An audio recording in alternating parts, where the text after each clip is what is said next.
The Last Roast Spud is a story set in a spaceship, the first to land on planet Hymen, although they don't know it yet.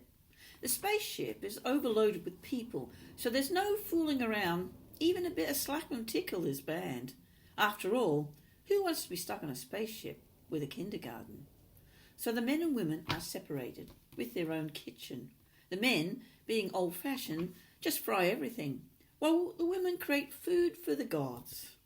So here we go, the last roast spud. Wifey passed by the kitchen. Harry pulled her in. Quick, before anyone sees us. What? There's a meeting with 5 minutes. 5 minutes for what? You know. No, I don't know, and if I knew I wouldn't ask, would I? He huffed. You always say that. She looked at him. Always? Quick, before I forget again. Wifey looked at him with a smirk. Just kiss me, he said. It's not allowed. Who's going to know? Someone will. You always brag, said Wifey. He pulled her closer. Not this time. You'll forget, she said. End up parading about the place, boasting of seeds well spent and how much better you slept. Then I'll get a rollicking from the committee. He grabbed her waist. Stuff the committee. We're on a spaceship. No stuffing allowed. What are they going to do? Chuck us off? They'll take away our rations. Stuff the rations. Come here. She said nothing.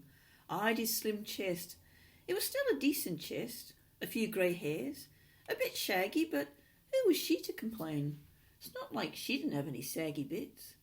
He kissed his wife, the kiss of their youth, his tongue setting off those delicious feelings that made her feel alive. Ooh, she moaned. She stopped, pushed him away, stared at his happy face. You've been at the potatoes again. He pulled her closer. So what if I have? They crashed against the wall, ovens sending implements flying. Oh, heavens! They landed on the table, rolled across a smooth surface. Pseudo-fruit and veg scattered to the floors. Crash! Shit! What was that? yelled a voice from the corridor. Nothing, shouted Wifey. They giggled. Shh, she said. They'll hear. A few days later, the chairman called an emergency meeting, which was the same as a daily meeting, but with extra beverages. He pulled out the larger-than-life fold-up table and called in the big guns, a committee with more members than a symphony orchestra. In fact, most on the spaceship were on the committee. There was nothing else to do but, well, meet and argue. Every month they elected a new chairman until the arguments got so bad that a new rota was drawn up that included most, less the toilet cleaner, and Hubby, who was deemed past it. It was assumed by all that Hubby had spaceship fever, that his memory was buggered, and the chances of him remembering what was agreed at the meeting was as likely as an octopus strutting up the corridor. They squeezed around the table, glaring from one to the other. They knew why they were there.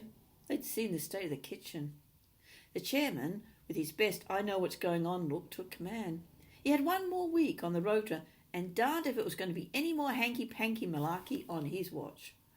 Whoever was in the kitchen the other night, we know. You just said whoever, said Hubby. I was being tactile, he said. Tactile, said Hubby. Like in an octopus? Oh, I meant tactful, said the chairman. He eyed Hubby. We have rules to stick to. If broken, all hell will break loose. A few nodded. Wifey rolled her eyes. Yeah, and no one likes to cook on that sort of mess, said a voice from the back. Put me right off my shank, shouted the toilet cleaner. We peel veg on that table. Roll out pastry, said the voice from the back. Exactly, shouted another. A few nodded. We did clean up, said Hubby. Wifey kicked him under the table. He rubbed his leg with a dirty look. The chairman glared. He remembered cleaning up. Who cares about the mess? What about the potatoes, said a hungry-looking male. I was coming to that, said the chairman. Well, come then. Some bastards ticket-tucking into all these like there's no tomorrow. There's hardly any left. One roast and we're done for. No one said anything. Potatoes, the only vegetables left from where they came from, were rationed. Yet, despite the one-day rule, they were disappearing quicker than the chairman's patience.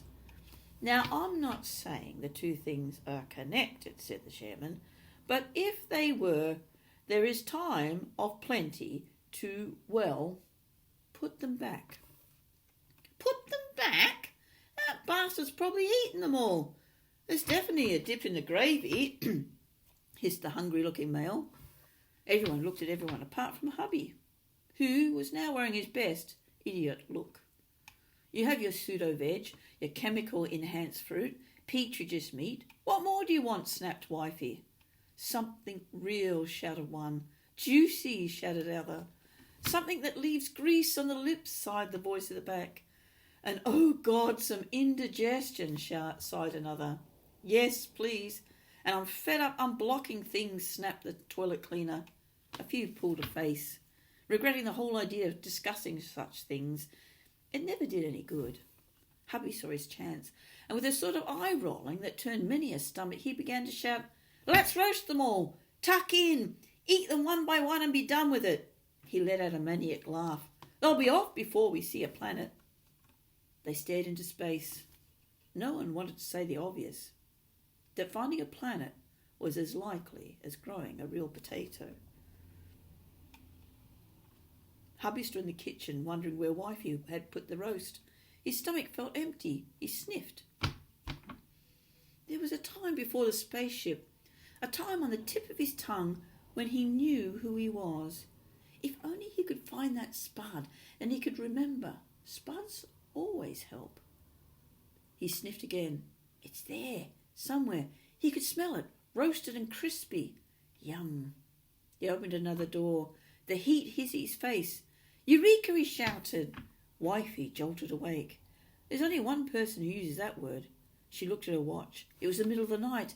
She slid on her walking about in PJ's cover and headed into the kitchen. She flicked on the light. Hubby, a potato inches from his lips, stopped. I thought we said, she sighed, eyeing his chest, splattered in gravy. She was a tough woman, and even a tougher mother, but she always softened when she looked at him. His wiry frame, his childlike energy, even his growing bald patch warned her. Here, she said, sliding a plate under him. At least catch the drips. He began to chomp. The potatoes hit his stomach. He caught her eye. A flash of recognition. He winked. He nodded, laughed, and winked again. He was always a winker. He took her hand. Quick, he said, we've minutes. It's the middle of the night, she said with a jocular push. Who cares? He stared at the last potato. It's not like we have tomorrow. She smiled. But let's avoid the table this time. So there you go. You'll never look at a roast spud again in the same way. Until next time, happy reading.